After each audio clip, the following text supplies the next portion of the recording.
What's up guys, welcome back to a new video. I'm in Lombok, Indonesia, in the port, and I believe it's been about 7 days since I last pulled out my camera and recorded something.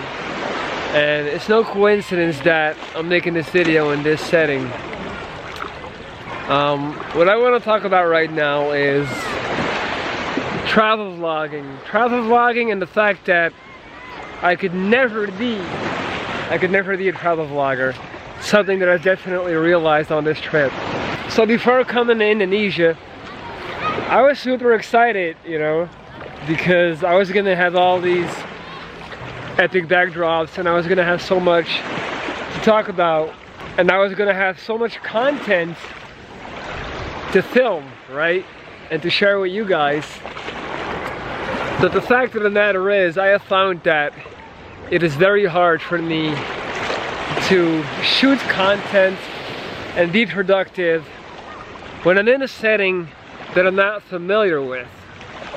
It's extremely hard for me to both be in a moment, live in the moment, you know, undergo new experiences, and at the same time document this.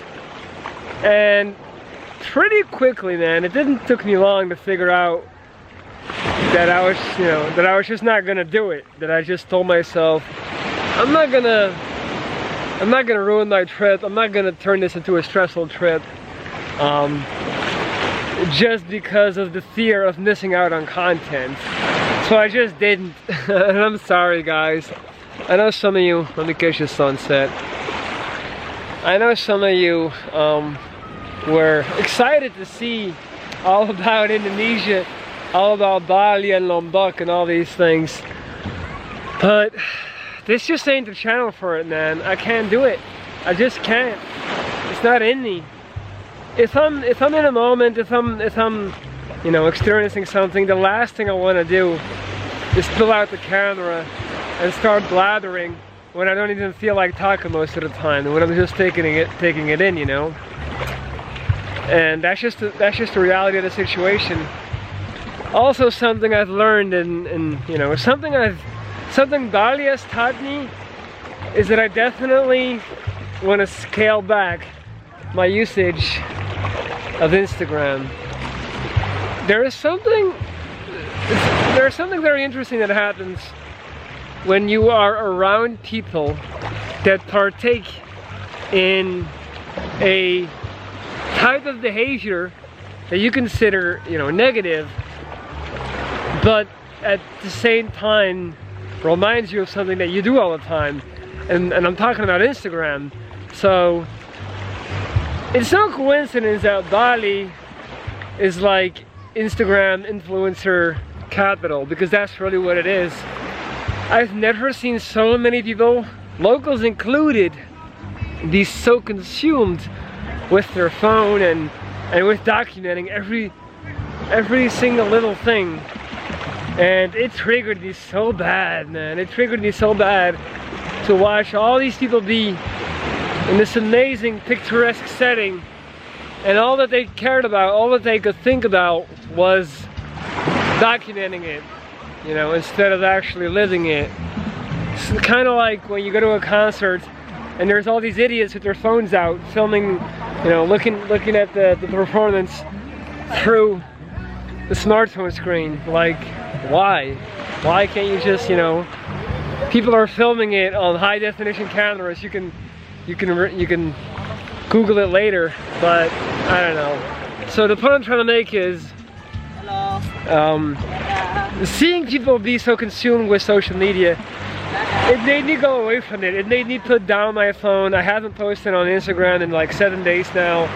Ooh, I love how that sounds like it's an achievement.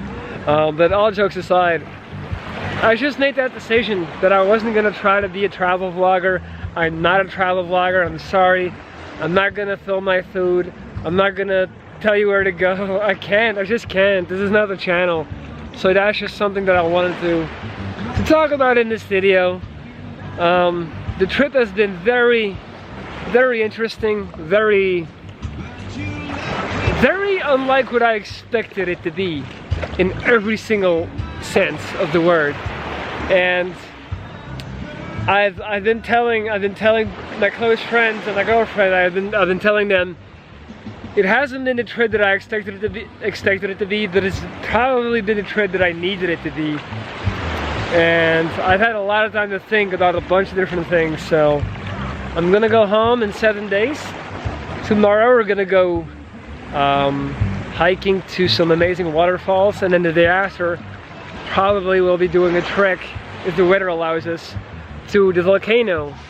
So let's see how that goes. I'm happy I came here. Will I be coming back to Southeast Asia in the short term? Probably not. Very unlikely, actually, due to multiple reasons. Not really something I want to talk about right now. I'm still letting it sink in, and I don't mean that necessarily in a negative sense. I just have come to a lot of different realizations in terms of what I want out of life, what I want out of traveling, what I enjoy. And yeah, I mean, the fact that my travel companion contracted the dengue virus about 3 days in shook up the whole thing and caused us to be very limited in what we were able to do. But it forced us, and it forced me, to sit down and stop and be alone with my thoughts.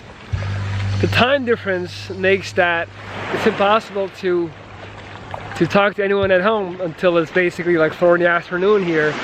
So every single day until 4, it's a very lonely, lonely life. And it's been good. It's been good because once you stop, talking and communicating so much, you start listening to that voice inside, and that's something that I've been doing. So yeah, all in all, I would say it's been an incredibly positive experience, and I'm very grateful for the way it turned out to be. And yeah, I think I'm gonna wrap it up here. I'm not a travel vlogger, but I'll continue to travel, and when the time feels right, when the situation calls upon it, I'll share moments with you guys. But I just want to make sure that you guys understand that this channel will continue to focus on messages and messages and concepts and philosophy, really philosophy and moments, instead of the flashiness of life. Instead of capturing things, I prefer to capture concepts that have marinated in my mental. Well, the sun has set. I'm getting hungry. It's getting dinner time here, so I'm gonna leave you guys with this. That's it. Thank you all for watching. I appreciate every single one of you, and I'll be back with more content real soon. Wounded Viking, checking out.